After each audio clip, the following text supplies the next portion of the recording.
Our next witness wishes to be known as Stephen, does he? That's correct, sir. Stephen Carroll. Now, in his case, at his request, there will be no live-streamed images of him. You will see in the hearing room him give his evidence. What he says will be on the transcript. There is no secret about his name, but he will not have his image taken. So please, if you are around and outside this room, obviously, are using your phone, make sure you do not take any image of him, please.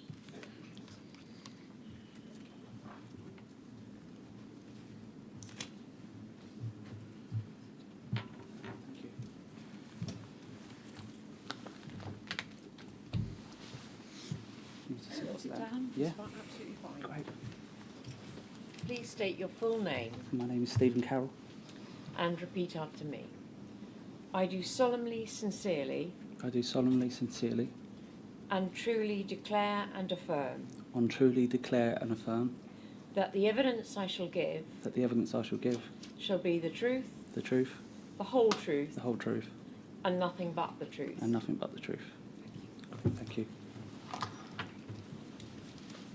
Can I just put my jacket? Please do. Can I just thank Sir Brian as well for saying that for my images? Thank you.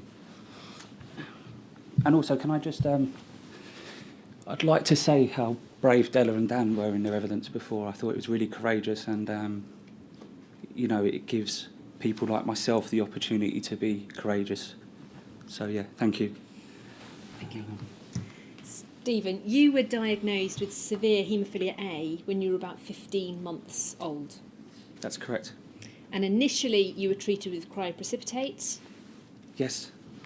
And then in the late 1970s, early 1980s, when you were about 2 or 3, you were given factor 8. That's correct. Are you aware of your mother being told anything of the risks involved in the change to your treatment?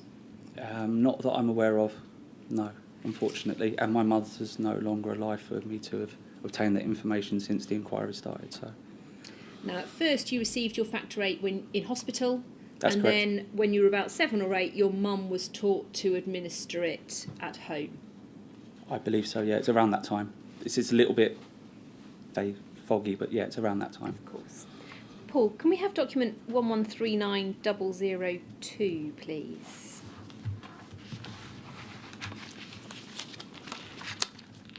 If you look in front of you, the document is on the screen, so you Yep. can see exactly what we're all seeing.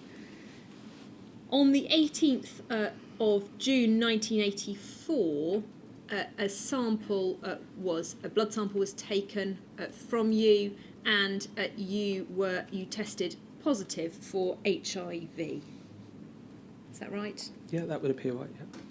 But your recollection and your understanding from your mother was that she wasn't told that you tested positive for HIV until about 1985 or 1986. Yeah, that's what I understand. Yeah, that's what she told me when we discussed it. As you said, sadly your mother's now passed away. Yeah. So you're not very sure what she was told, but you think she was told, either then or subsequently by a social worker, that your life expectancy would be shortened and you were more at risk of infection and illness. That's correct, yeah. That was what my mum had relayed to me once she had told me that I'd been infected. Yeah. But that was really the limit of what she was told at that point. Yeah, my dad has a slightly different recollection of it. His was that my dad came out of that room and he said after he came out of the room with the social worker at that time, because in some way he blamed himself. I'm not quite sure why that was, but yeah, he felt that the information they received was particularly unhelpful, and didn't really offer them the support that they probably needed, actually. How did you find out that you were HIV positive? So I found out when I was 13. My mum had taken me to a medical for a Department of Work and Pensions medical. I believe it was for an application for disability living allowance. and my mum and the doctor were talking, and I recalled my mum saying HIV. And that's how I kind of remember hearing it for the first time. I don't recall hearing it before then. Although that being said, there was stuff in my family that had changed prior to that. The way that my parents had treated me and stuff like that became apparent earlier, now looking back. But yeah, that's how I initially heard. And then a few weeks later, I was reading an article in the newspaper, and there was a TV personality's son had died from AIDS. And I said to my mum, that's what I've got, isn't it? And she went, yeah. Yeah. At about the same time, you were going through puberty, noticing girls. Yeah. And so your mum booked an appointment for you to talk to a doctor about your diagnosis. Yeah. Can you tell us about that? So I remember going to, my care was under the Hammersmith at the time, and I remember seeing a doctor that I'd never seen before, and I don't recall ever seeing again, actually. And we sat down and we started to have a conversation about, obviously, sexual transmission and that kind of stuff, and the way it was conveyed was, the way I left the meeting was that I felt that I was a danger to people, and that, it was probably a better idea for me to just avoid that whole scenario of getting involved with girls and stuff like that. My worst nightmare would have been to infect someone else. You were 13. Yeah. And you were at that meeting on your own. That's correct, yeah. Without your parents. I don't recall my mum being there, actually, no. With a doctor who you'd never seen before, and as far as you're aware, you weren't treated by again. No, I don't think so. What did that doctor tell you about your life expectancy as well? He implied that my life expectancy would be shorter, and that I probably had 4 or 5 years to live, and that basically if I had anything that I wanted to do, I should go and do it, because my time was going to be limited. And that was particularly difficult for, I don't know any 13-year-old that would have had the emotional intelligence to be able to comprehend what that meant.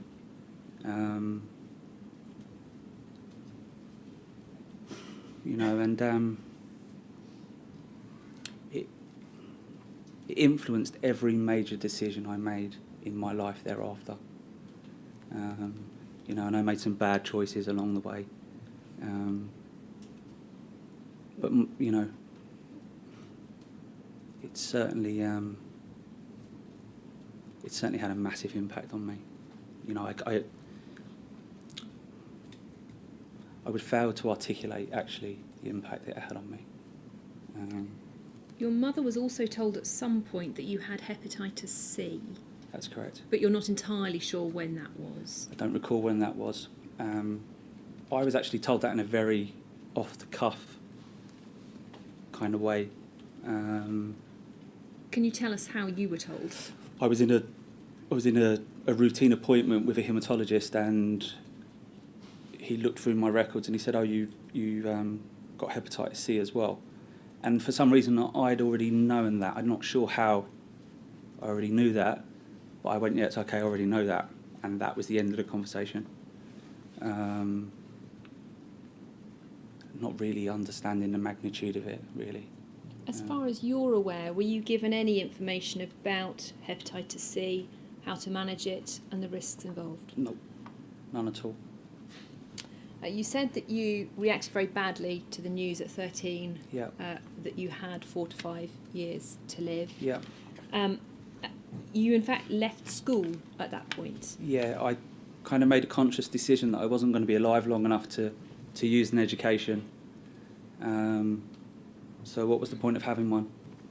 And it's probably one of the regrets that I have today, actually, that I threw away the opportunity for a really good education, actually, because I'd worked really hard to get into quite a prestigious secondary school.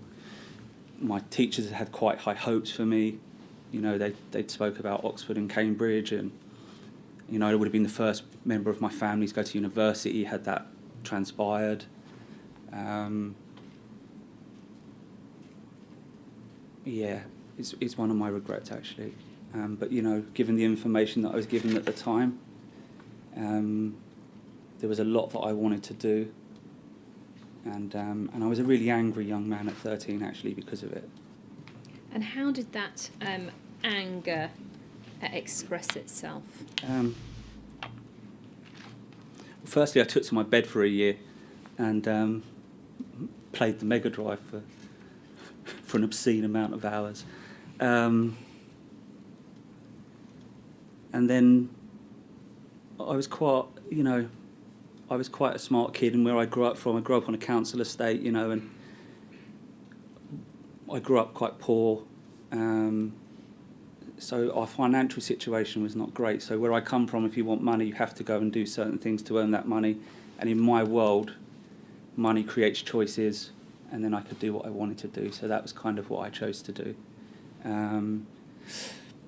You went off the rails for about 5 or 7 years. Yeah, maybe a bit longer than that, but certainly I started doing things at about 14 or 15 that a 14 or 15-year-old shouldn't have been doing. I engaged in some criminal activity.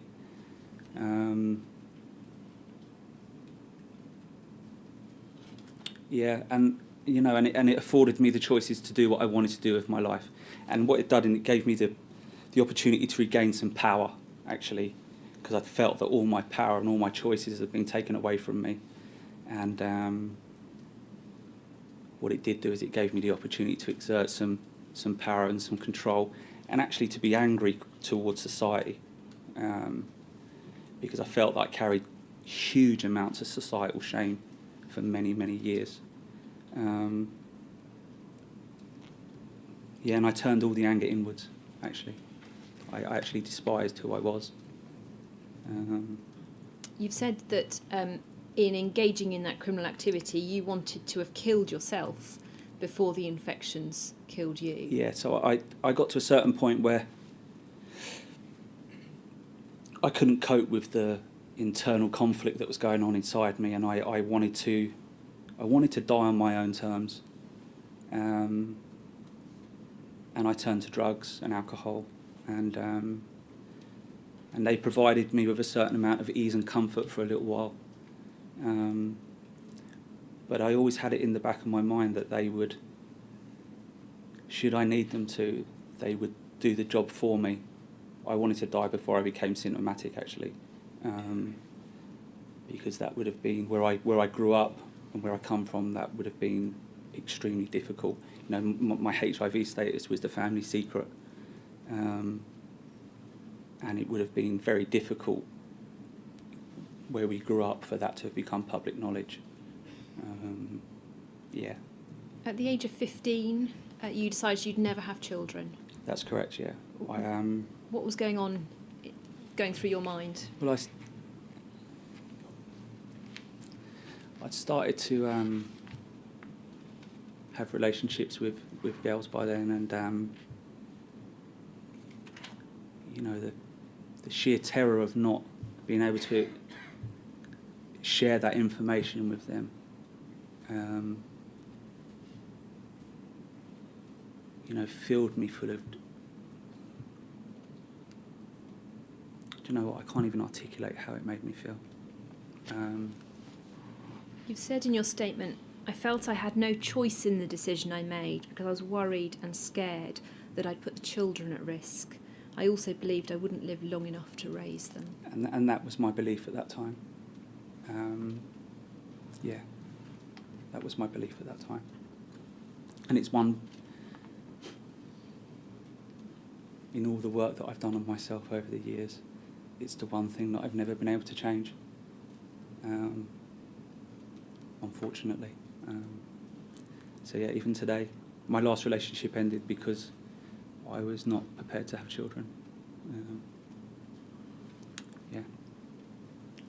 That spiral of criminal activity and mental health difficulties Yeah. continued for a number of years. I did, yes, correct. And when you were about 21, you made an attempt on your life. I did, yeah. You also, at about 21, had a cardiac event at your parents' house. That's correct. And at that point, you realised that perhaps the HIV wasn't going to kill you. Yeah, I given what the doctors had told me and how old I was, I kind of figured out that it wasn't going to kill me. Yeah, and I kind of made the decision to kind of change my life slightly. Then I didn't change it completely. I'd be perfectly honest about that. But I stopped doing a lot of what I was doing, and try to integrate back into society to some degree. And I was, I had, reasonable. I met a girl, we moved in together. Stuff, that kind of fluffy stuff that happens. Yeah. That was the beginning for you, wasn't it, of a very long and very gradual process of, as you say, reintegrating and coming to terms a little bit with what had happened. Yeah, I had coinciding with that, my mum had been diagnosed with cancer many times throughout my adolescence, and she got sick again in my early 20s, and my mum had been through all of my medical stuff, had been kind of my one rock, and as she got sicker and sicker and sicker, I couldn't cope with the way that I felt, and I went back to some of the substances that I'd used previously, hoping they'd do for me what they'd done for me before, which was make my reality more bearable. And they didn't. And when my mum died, I was left in a worse position than I had ever been. And the timeline on my suicide attempt was then. Yeah. My loving girlfriend at the time took me to the local mental hospital because I was clearly a little bit crazy. And they pumped me. They took me in there and pumped me full of really nice drugs that make you feel nothing. And it was there that I kind of decided, you know what, I can't do this anymore. I'm going to destroy myself. And I made a decision that I wanted to change my life from then on. And that's what I tried to do since then. Can you tell us about the physical effects of the HIV on you? So I would have all the recognised side effects for someone who's had HIV as long as I have. I have chronic insomnia, I have chronic fatigue, I have generalised anxiety disorder. The list is extensive. They're the three ones that caused me the most difficulties today. Social interaction is particularly difficult for me. This is a very big arena for me to be around. But yeah, some of them cause me. They come in waves. Some days are better than others. And alongside that, the hepatitis C Yep. has caused chronic fatigue. Yep. You've had a variety of treatments over the years. If we start off with the HIV, Yep. what can you tell us about the side effects of your treatment with AZT that you had in your late teens? You had it in combination with some other medication. Yeah, I think my first combination was I want to say it was 8 or 12 pills a day. And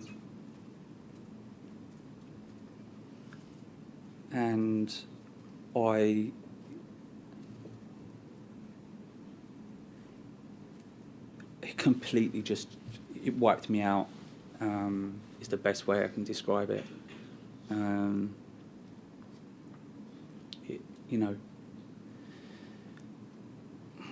I found it difficult to keep food down. I found it difficult to keep water down at some times.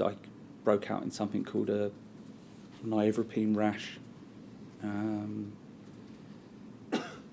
that is probably the most difficult side effect that I had experienced in my early combinations, because it made me look like Crocodile Man.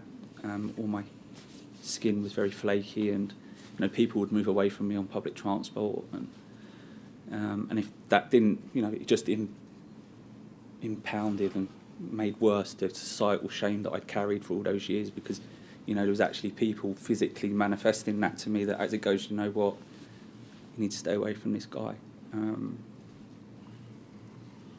After a couple of years on that combination, you changed combinations, but you've continued to suffer several, quite a bit of side effects from those drugs. Yeah.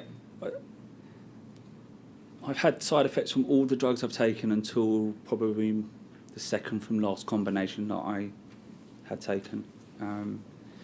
And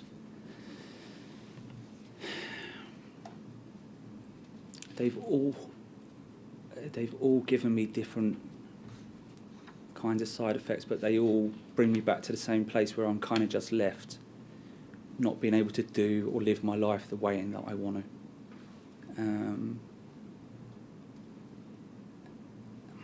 And that's quite sad, actually. You say you consider that all the treatment you've had over the years has worked if you don't include the side effects. It has, and I've got to say, the care that I have from my current HIV doctor has been exemplary.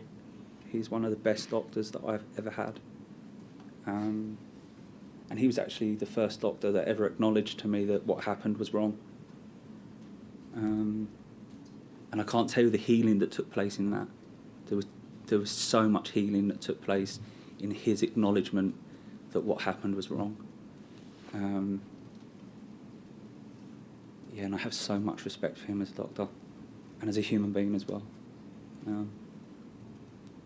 More recently, you've started another new drug and your skin has changed. Yeah. Can you talk to us about that? So I used to go quite a nice colour in the sun, and now I just go bright red. So I look like a bit of a lobster. And it's very weird because it doesn't show up on any of the fact sheets or anything like that. But this only started since I started taking this medication. So, I kind of, it can be the only thing that it is, that in my opinion, and I'm not a scientist and I'm not a doctor, but logic would tell me that something starts there, that's probably what the cause is.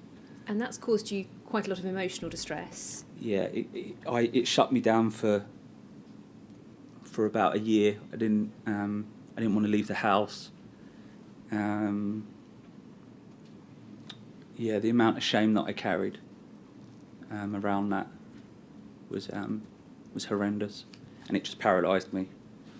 And again, I just started playing the PlayStation. Seems to be my coping mechanism at times. But yeah, it kept me very isolated, is what I'm trying to say. You've also had treatment for the hepatitis C. I have. You started that at the end of 2017, and you've cleared the virus. Mm-hmm. Why didn't you have interferon treatment earlier? So in the late 1990s, I met with a doctor, and he was quite insistent that I go on interferon. I'd done a little bit of research around hepatitis C before going to see this doctor, given what had happened to me in the past. And I knew that I was never going to go on to interferon. I'd had too much information about the damage that it caused and the side effects that it caused. And I point blank refused to go on interferon. And I was not met with the most,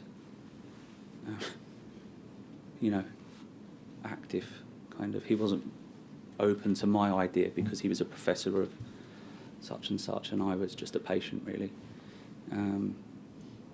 But yeah, I point blank refused, and they tried several times. They were quite aggressive in their approach with that, actually, in trying to get me to go on an interferon-based hepatitis C treatment. I mean, my chances of clearing it was something like 6%. And I was like, for the amount of side effects that you're talking about, 6%, I'm not going to, no. And I just refused. And then later on, the hospital wanted to put you on a trial, which did include interferon again. Yeah. And you refused. That's correct. Refused again. You've had some difficulties accessing other medical care, particularly dental care. Yeah. What can you tell us about that? I remember being a child and my mum finding it really difficult for her to find a dentist for me to go to. And then that continued into my adolescence, and when I started to take care of my own kind of medical needs, I found it so difficult to find a dentist that would treat me. And they would say that it was because their books were full. But I met one dentist who was a particularly kind man, actually, and he said to me, look, that's probably not the truth. And he wrote me a letter for a community dentist, and if it hadn't have been for him, actually, I don't think I'd have ever received any proper dental care. But he wrote them a letter expressing that he thought it was an outrage that I wasn't offered the dental care that someone in my position needs, and the community dentist took me on, and I've been seeing them since. You've said a few things about your mental health and the real challenges you've faced, both before you had the treatment and during the treatments that you've had. Were you ever offered any emotional or psychological support? No. But you have accessed some private therapy. That's correct. Can you tell us about that? Yeah, so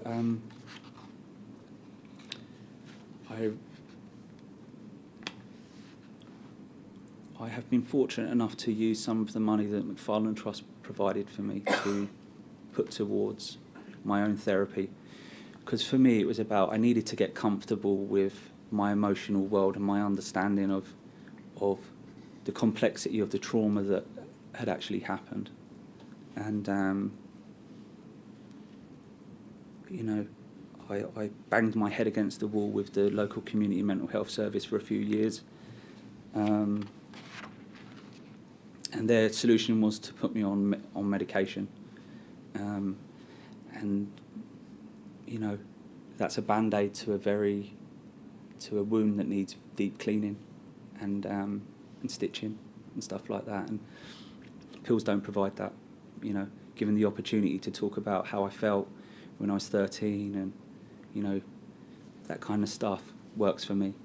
And I've engaged in the last 15 years, I've had 12 years of therapy funded primarily by myself.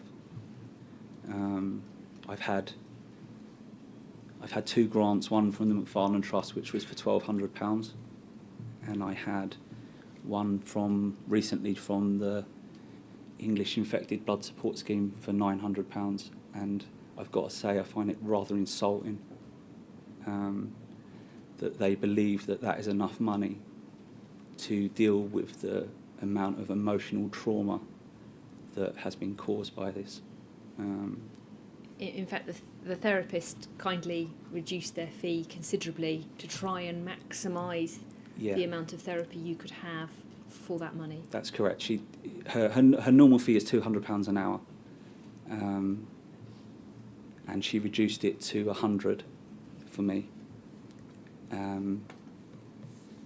And since then, I've said to her that I might have to stop because of my financial situation, and she has agreed to, if I want to, which is very hard for me because I'm quite a prideful man.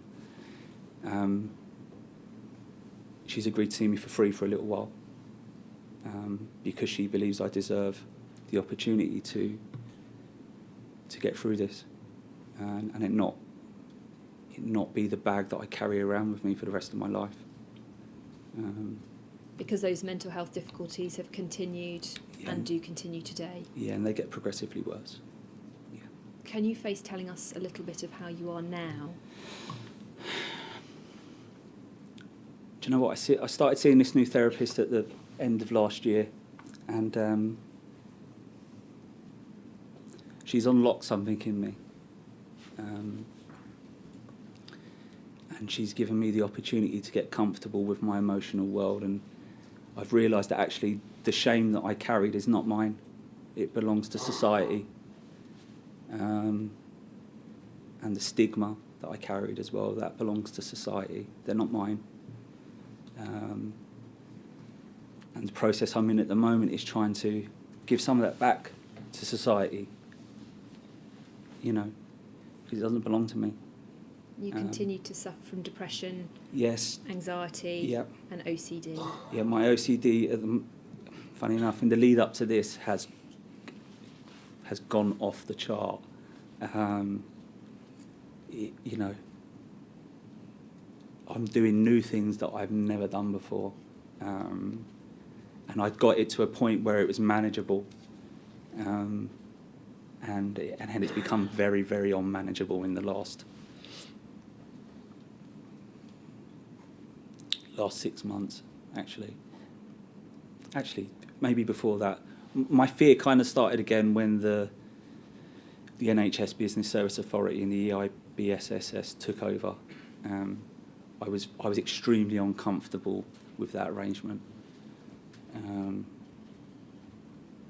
What were your particular concerns?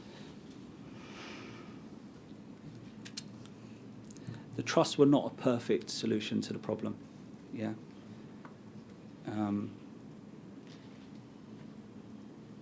But I felt like an individual. And I think when you're amalgamated into one of the biggest employers in the UK, you become a number. And I don't want to be a number. I deserve to be a human being and a person. And my dealings with them have not been good. We'll come to the detail of that a little bit later, but Yeah. that was what was causing you considerable fear and anxiety Yeah. when the transition happened. Yeah, and the changes in the benefit system as well. Yeah. You've also struggled throughout in relation to your personal relationships and Yeah. in sexual relationships. Yeah. You've described them as becoming highly anxiety-inducing. Yeah.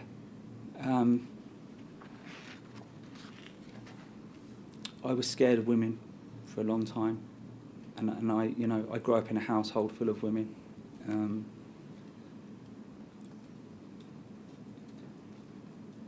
I love women. They're fantastic. But yeah, it was being 13 and thinking that if you touch them, kiss them, that you're going to kill them is very difficult. And that was the knowledge that I had at the time. And subsequently, when I did get into relationships a little bit later on in my mid-teens, I became someone I wasn't in my mid-teens. Let's put it that way, and that attracted certain kinds of women. But sexual relations was, and still are, actually, highly anxiety-inducing. I believed at the time that my bodily fluids would kill you. So having sex was just, it's meant to be a pleasurable experience, and what it turned into was a highly traumatizing, highly anxiety-inducing, fear-based experience. And for a long time, I never had sex without a substance in my body for that particular reason. Initially, you didn't tell anyone particularly about your infections, but then at one point particularly, you did tell one of your girlfriends That's about correct. your infections. Yeah. What happened? You mean how I told her and what I told her? You've described that there was a girl who said she loved me dearly, but when you told her about your infected status, she said she couldn't carry on with the relationship. So that was a girl that I met in treatment. I went into treatment for drug treatment, and I met her in treatment, and we formed quite a close bond in treatment, which people do. It's a bit like the Big Brother house. You're attracted to people that you'd never be attracted to. But she, she was my cup of tea. That's the simplest way I can put it. And we formed a really close relationship. I left treatment, she left treatment. We went our separate ways. And she called me about a year later and said, "Look, I fell in love with you. Can we meet up?" And I went and met her, and we were talking and that. And she knew my story because I'd been honest about it in treatment. It was the very first time I'd ever been able to be honest about that. That my name's Stephen and I'm HIV positive. And we were talking, and we went on a few dates, and she kind of said to me, she said, I really love you, but I can't get past this. I can't, she grew up in an era where the stigma and the fear was rife, and and it never happened between us.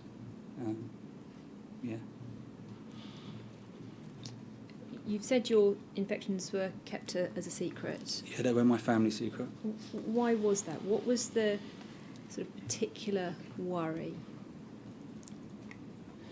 Well, I think if you think about the era that it was and the the red top newspapers were not particularly complimentary about people that had that illness at the time, and society at large really wasn't.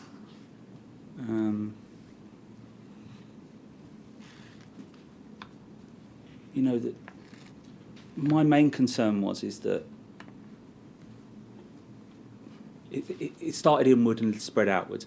My parents didn't have the emotional intelligence to be able to talk about that stuff, and that's no reflection on who they are as people. They just didn't have the information available to them at the time that they would have needed to have had a reasonable conversation about that. And my bodily fluids in the house became a major issue, actually, around that time, because the fear was that I would infect my sisters. And then that spread outwards. If the people in the community found out, there was people that had their houses spray painted.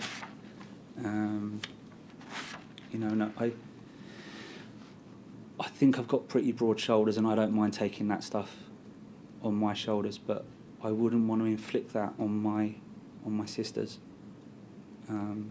You've talked about that fear in your home of your bodily fluids infecting others.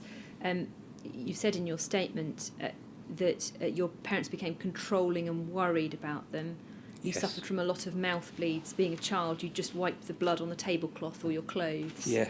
And when that happened, there was a real commotion. Yeah, there's several incidences like that I can remember growing up, and this is before I knew, so I didn't quite understand why there was such a problem going on. My sisters would do it, and there wouldn't be any of those issues.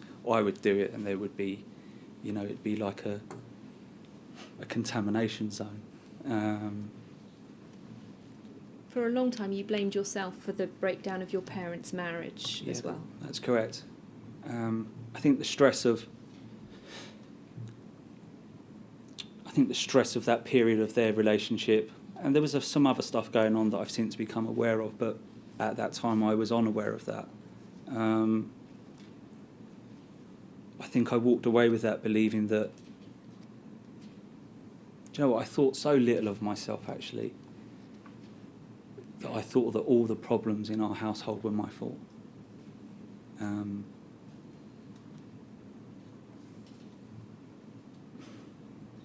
You never spoke about your infection with your mum after that first conversation? We very rarely spoke about it. I remember having maybe, maybe 2 or 3 more conversations with her before she passed away.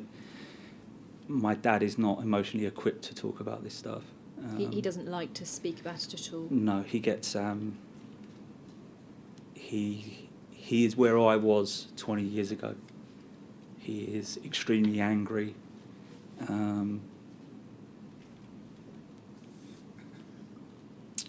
Yeah, he's extremely angry. In fact, this would be a great therapeutic process for him.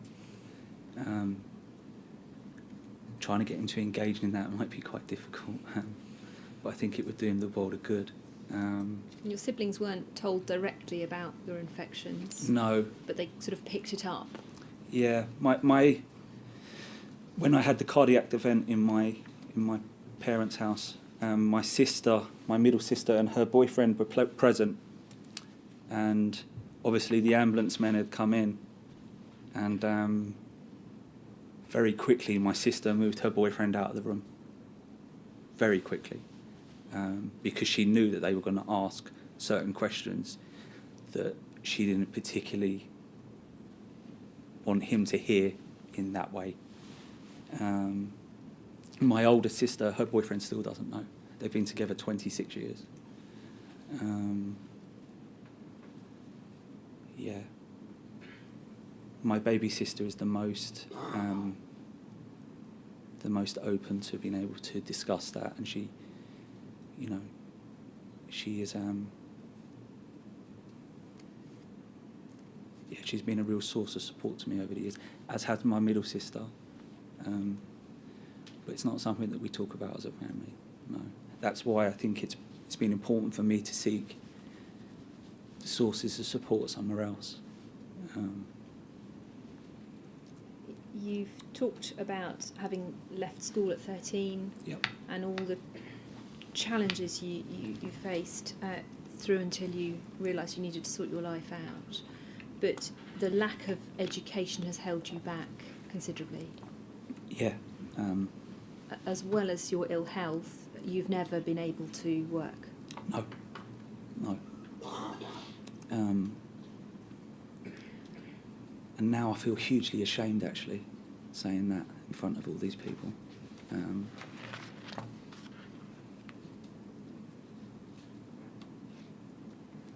Oh, well, that's something to discuss in this week's therapy.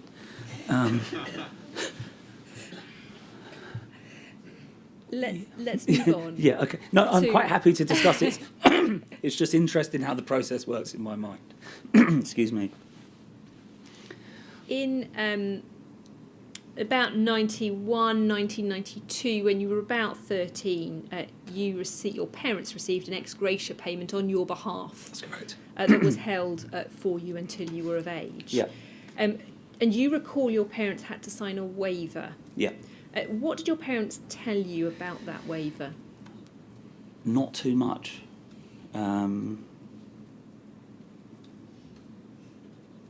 I just know that they were told if they hadn't signed the paper, that no one would have got any of the payments that were being offered at the time.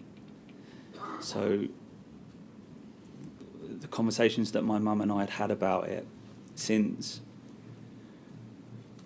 were the reason that they signed the piece of paper is because they didn't want to be responsible for other people who were in worse position than I was, not to receive the money that they needed to receive. Because there were people, there was lots of people dying at that time. Yeah. And I think you've said that they felt under quite a bit of pressure to sign that waiver. Yeah, I think some of it was pressure from the governmental department that they were dealing with at the time, but I think some of it was their own internal moral code that they had around it as well, that actually if they didn't sign it and other people didn't get their money, that they wouldn't have been able to have done that. But they were definitely put under pressure from the government department. And your father didn't want the money, did he? No, he called it blood money. Yeah.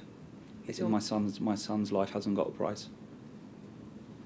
But your mum wanted to use it to spoil you and the family. And she did a good job. You also have received payments, as you've said, from the Macfarlane Trust, the EIBSS and the Skipton Fund. Yeah. Do you have any observations about the process involved in applying to the Macfarlane Trust to start with? So when I first became aware of the Macfarlane Trust and first applied for some money with them, the process was, in my opinion, quite straightforward, quite simple.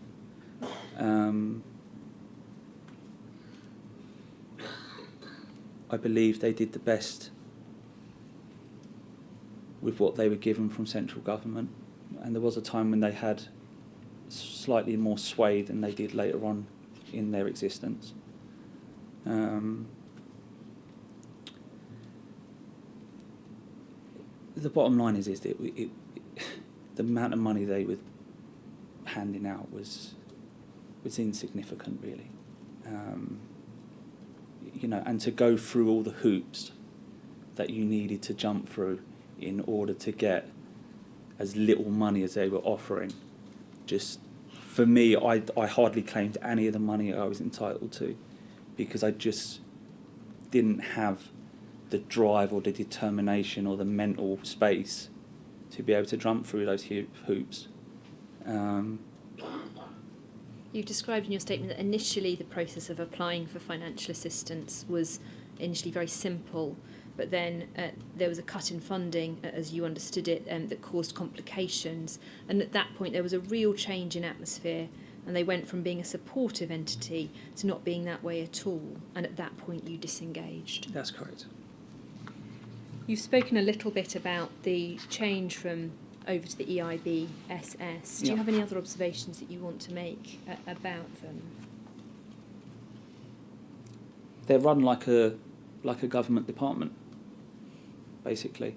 The information they provide, the forms you have to fill in, exactly the same as every other government department that you have to complete paperwork for. And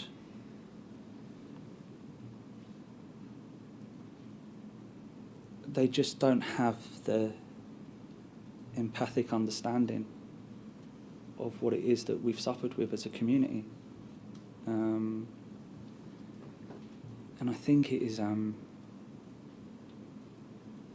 got an email chain that, we're talking about a very insignificant amount of money. Basically, I live with my father, and they took his ESA and his council tax benefit into consideration when allocating funds to me. And I felt that was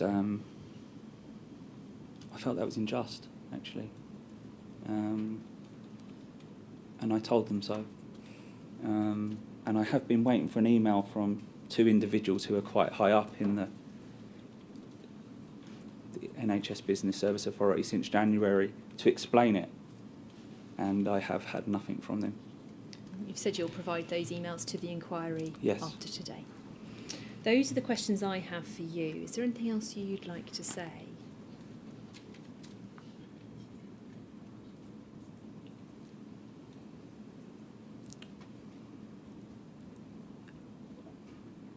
Firstly, I'm really grateful that we've had an opportunity to finally say what it is that people need to say. I had my own feelings around my infections all tied away in a nice little box. I'd done enough work around it, and I knew that we were going to get nothing, and I'd come to terms with that. And when the Prime Minister at the time stood up in Parliament and said that they were going to relook at this issue, it reignited hope in me, and that eventually we were going to get the right thing done. And I am so disappointed. It set me back so far in my personal journey to have that hope flashed in front of me again, and then to have it removed and not fulfilled has been really difficult. And I think for me, that's the most difficult thing in this whole process. I'm quite a straightforward, straight-talking kind of guy, and I would just prefer for people just to talk straight and not talk in gobbledygook, political speak, all that stuff, you know. Don't say one thing and do something else. You've got no integrity when you do that. And I just lose faith in people once their integrity is gone. You know, and I try and live my life that way today. You know, that I have a bit of integrity. And I just wish that the people that are supposed to serve us, because that's what they are supposed to do, is serve us, did that. Because it would just make the process so much easier. If you just come out and say, no, you're not getting nothing, and that's the end of it, cool. I can go away and work on that and come to terms with it. But don't keep drip feeding me hope and, you know, something that you're not going to follow through on. You know, accountability and responsibility is really important. You know, if I do something wrong, I'm held accountable for it. And I take responsibility for it. And there's been a complete lack of that. But yeah, I just I'd like to thank everyone really for giving us the opportunity to speak today. I'm just going to ask. Sorry, go on. Go on, no. I'm just going to ask Mr. Snowden, who represents you, whether there's anything he wants Yeah, cool. to put to you.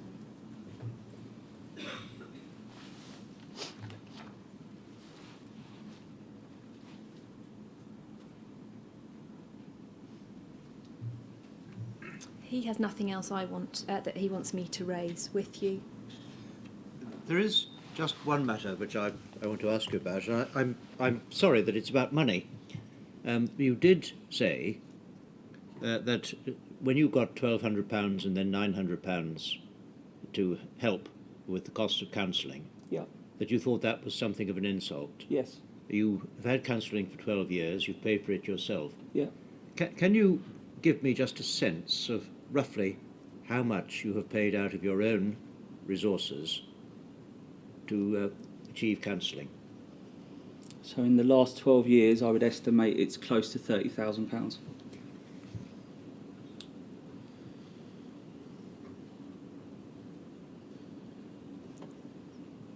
And granted, that money has come from payments from the certain different kinds of trusts, but it hasn't been allocated for the psychological support. It's been allocated to make my life, to give me the benefits of living a healthier life and eat well and that kind of stuff, the stuff that the money's made available for. But I've chosen to use some of it towards my emotional well-being because I feel that's very important. Yeah. So this was a grant of less than 8% of what it actually cost you? Yeah. Thank you very much. Thank you.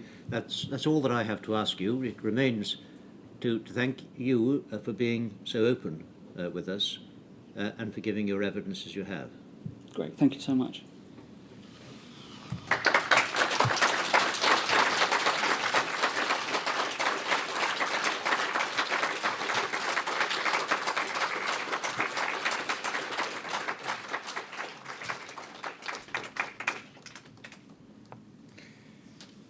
Well, Ms. Fraser-Butlin, we'll take a break now for lunch and come back at 2:15. Thank you, sir. So 2:15.